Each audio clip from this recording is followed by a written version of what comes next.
Hello guys, welcome my channel. আশা করি আপনারা সবাই ভালো আছেন অ্যান্ড আমিও ভালো আছি।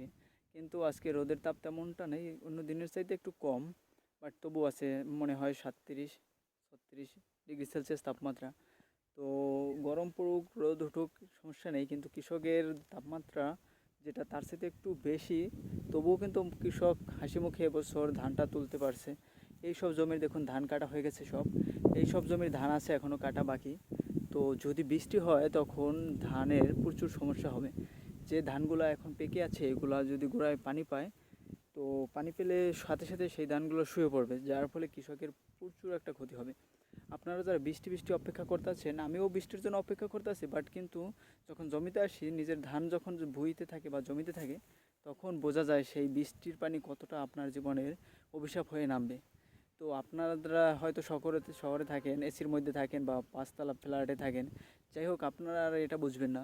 যদি আপনার বিলে যে 5 বিঘা ভুঁইতে বা 2 বিঘা ভুঁইতে জমিতে ধান থাকতো, একটাও ধান যদি গোলায় না উঠতো, তো আপনি কখনো আপনার এই যতই গরম লাগুক বৃষ্টির অপেক্ষা করতেন না। কিন্তু আমার ধান আছে জমিতে, অনেক কাটা হয়ে গেছে, তারপরও আমি বৃষ্টি অপেক্ষা করি, কিন্তু ধান কাটা হোক। তারপর এবছর আবহাওয়া অন্য দিনের চাইতে, অন্য বছর গত বছর চাইতে একটু গরম বেশি, কিন্তু কৃষক হাসি মুখে নিজস্ব ধানগুলো তুলতে পারতেছে গোলায়।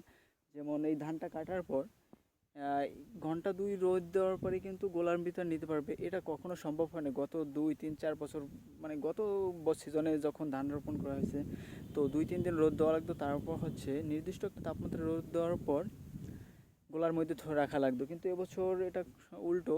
তো ধান জমি থেকে নেওয়ার পরই মলং দেওয়ার পর 1-2 ঘন্টা রোদ দেওয়ার পরে ঠিকঠাক গোলার মধ্যে প্যাকেটিং হয়ে যাচ্ছে।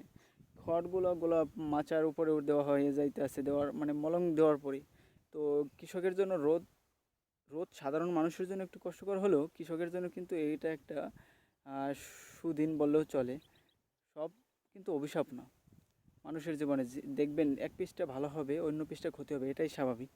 কৃষকের জন্য এটা একটা ভালো দিন, কিন্তু সাধারণ মানুষের জন্য ভোগান্তি। রোদের তাপে কাজকর্ম করতে একটু সমস্যা হয়, কিন্তু তবুও কৃষক কিন্তু হাসি মুখে ধানগুলো তুলতে পারছে। ধন্যবাদ সবাইকে ভিডিওটা দেখার জন্য, আর শেয়ার করে দেবেন। কৃষক সম্মানীয় একটা কাজ। কৃষক না থাকলে আপনি থাকবেন না। ভেজালমুক্ত খাবার খেতে খেতে আমাদের বাংলাদেশ এখন রোগে ভরে গেছে।